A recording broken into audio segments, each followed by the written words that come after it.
ভাইজান এখনো পহেলগামে যে সমস্ত আতঙ্করা অ্যাটাক করেছে তাদেরকে ধরা হলো না, কিন্তু আমরা দেখলাম প্রতিদিন আমরা পাকিস্তানকে দখল করে নিলাম এরকম একটা মিডিয়াতে ভুয়ো নিউজ চালানো হলো, এবং পাকিস্তানে এমনকি পাকিস্তান আমাদের উপর হাসাহাসি করছে। কি বলবেন এই বিষয়ে?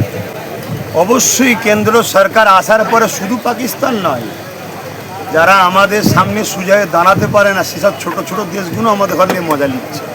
খুব ঠান্ডা মাথায় একটা কথা ভাববেন, যত পাকিস্তানের এজেন্ট ধরা পড়ছে 100-র মধ্যে 99টা দেখুন বিজেপির সঙ্গে তাদের সম্পর্ক। তাহলে পাকিস্তান কাদের ঘরে দিয়ে কাজ করাচ্ছে আমার দেশে? তাহলে পাকিস্তানে যে হামলা বা যা কিছু ঘটছে, বা পাকিস্তান থেকে 300 কিলোমিটার দূরে এসে আমার দেশের লোককে মারছে আবার চলে যাচ্ছে, এসব নিশ্চয়ই আমার ভারতবর্ষে কোনো গাদ্দার আছে তারই সারাতেই হচ্ছে। তাহলে সেই জায়গায় উপযুক্ত যারা আসামি, যারা এই যে অন্যায় করেছে তাদের ঘরে ধরবে, এই আশা যদি আমরা করি এখনও, তাহলে মনে হয় আমাদের মতো বুকা পৃথিবীতে কেউ নেই। যদি ধরতো তাহলে আমার 40 জন সেনাকে যারা মেরেছিল 300 কেজি মানে কি বলে RDS না কি বলে, কোথা থেকে আসলো, এ তদন্ত এতদিন হয়ে যেত। অতএব বুঝাই যাচ্ছে যে কামড়াচ্ছে সেই ঝাড়ছে, সেই উজা হয়ে ঝাড়ছে। অপরদিকে আমরা দেখছি বিহারে ভোট প্রচারে কিন্তু একটু দুঃখিত ভাই, ইতিমধ্যে বিহারে ভোট প্রচারে বড় বড় ব্যানারে নরেন্দ্র মোদী তার সৈন্য পোশাক পরে কিন্তু চলে এসেছে এই অপারেশন সিঁদুরকে কেন্দ্র করে। এই বিষয়টা হওয়ার পরে দিনের যেমন সত্য, দিন যেমন বোঝা যাচ্ছে দিন এটা রাত, দিনের মতো সত্য অনেকেই বলছে বিহারের ভোটের জন্যই এই পাহেলগাঁওয়ের হামলাটা, বিহার ভোটই মাত্র ইস্যু। এটা অনেকেই বলছে ভোট মিটে যাওয়ার পর এই ইস্যু দেখবেন সব ঠান্ডা হয়ে যাবে, এই ঠান্ডা করে চলে যাবে। যেমন পালগাঁওলে এই পুলওয়ামালে কেউ আর আলোচনা করে, কেউ মনে রেখেছে 40 জন ভারতীয় সেনাকে। এই যখন সেনাদের সঙ্গে আমরা এই দুর্ব্যবহার করব, আজকেই শুনেছেন একজন সেনার বড় অধিকারী পাকিস্তানের সঙ্গে জোর সাহস। আমার দেশের সেনারা তারা অবশ্যই বীর, তারা বীর, কিন্তু তাদের কেউ কোনো এক জায়গায় মেন্টালি টর্চার করা হচ্ছে দেশের বিরুদ্ধে, এই জন্য 1-2 জন চলে যাচ্ছে, তার প্রমাণ দেখতে পাচ্ছি। অতএব এদের মূল টার্গেট আমার দেশটাকে ধ্বংস করে দেওয়া, যেটা পাকিস্তান চাইছে।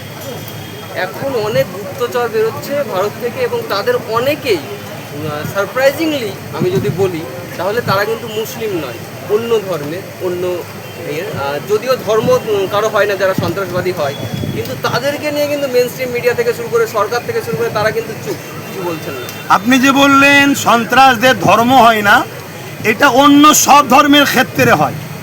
শুধুমাত্র মুসলমান যদি হয় তাহলে সন্ত্রাসদের ধর্ম হলো ইসলাম।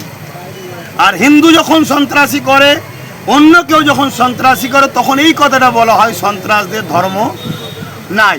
কিন্তু 100% আপনার সঙ্গে আমি সহমত, কোনো ধর্মই সন্ত্রাসী শিক্ষা দেয় না। হয়তো আরও কিছু কালচার এক ধর্মের সঙ্গে আর এক ধর্মের কালচারে না মিলতে পারে, এটা স্বাভাবিক, এটা স্বাভাবিক।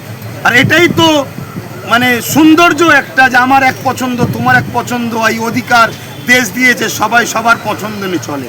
কিন্তু আমি ইসলামের অনুসারী হিসাবে আমি 100% আপনার সঙ্গে সহমত।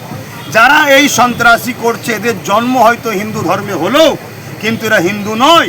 কেন হিন্দু ধর্ম কখনো শিখায় না যে সন্ত্রাসী করা, দেশের সঙ্গে গাদ্দারি করা। কিন্তু দুর্ভাগ্যের বিষয়, কোনো মুসলমান যখন ধরা পড়ে সেই দিকে ওরা পকেটে কেটে লাই। মেন স্ট্রিম মিডিয়া যেভাবে ছুটোছুটি করে, যেন মনে হচ্ছে পাকিস্তানের প্রধানমন্ত্রীকে ধরে এনেছে, আজকে এক্ষুনি ফাঁসি দেওয়া হবে। এরা যা ভাবলাই, এটা অনেক দুর্ভাগ্য। আর এই বিভাজন হচ্ছে বলে দেশের ক্ষতি হচ্ছে। তাই সন্ত্রাসকে সন্ত্রাসভাবে পরিচিত করা হোক, সন্ত্রাসের সঙ্গে সর্বোচ্চ শাস্তি, দেশের বিরুদ্ধে যখন গেছে তার শাস্তি একটাই হওয়া দরকার, মৃত্যুদণ্ড। তাই যারা এই কাজ করছে, যদি সত্যিই দেশের প্রধানমন্ত্রী দেশের দরদি হয়, দেশের স্বরাষ্ট্রমন্ত্রী দেশের দরদি হয়, তাদেরকে জেলের মধ্যে ভরে ভারতীয় গরিবদের, ভারতবাসীর ট্যাক্সের টাকা খাইয়ে মুটা না করে ওদেরকে এক্ষুনি সব ঝুলিয়ে দেওয়া হোক, ফটাফট ঝুলানো হোক। 2-10টা ঝুলিয়ে দিলে দেশের সঙ্গে গাদ্দারি করার কোনো কেউ সাহস নেবে না। কেউ সাহস নেবার আগে নিজে আত্মহত্যা করে মরে যাবে, যে দরকার নেই বাবা, মরে যাই নিজে থেকে, দেশের সঙ্গে গাদ্দারি করবে না। একেবারে রাজ্য সরকার বলছে অখাপ দিল্লি একেবারে সংখ্যালঘু মানুষের পাশে আসবে, সেটা একেবারে দিল্লিতে আন্দোলন করার কথা বলছে বারবার। এর আগে রাজ্য সরকার যা বলেছে একটা সত্য কথা বলে, আনিস খানকে 1 সপ্তাহের মধ্যে বিচার দেবো, দিয়েছে। তিলোত্তমা বোনের বিচার দিয়েছে, 10,000 মাদ্রাসা করেছে, মাদ্রাসা আলিয়া ইউনিভার্সিটি করেছে, ডবল চাকরি। আর কত বলবো? আমার শেষকালে নামাজ চলে যাবে ওর মিথ্যা কথা বলতে বলতে। অতএব যা বলছে সব ভাব মুসলিম সমাজকে বোকা বানাবে বলে ইমামদের ডেকে একটা মিটিং করে সেটিং করার চেষ্টা করেছিল। তবে ধন্যবাদ জানাই, একটা বড় অংশের ইমাম কিন্তু এর মুনাফেকি, এর চিটিংবাজিটা ধরতে পেরে গেছে। তাই যাই রে, তা লাস্টে কি করবে? প্রশাসনের লোকেরা হাফ প্যান্ট পরা ইমাম ঢুকাচ্ছে, গলায় কি বলে, আমার হিন্দু ভাইদের যেটা জিনিস আছে ওটাকে আমি ছোট করছেন, তার পছন্দ, কিন্তু ইমাম তো পড়ে না, তাদেরকে ঢুকাচ্ছে। তারপরে মহিলা ইমাম দেখলাম আবার, এই সব দিয়ে কোনো রকম ম্যানেজ করতে চাইছে।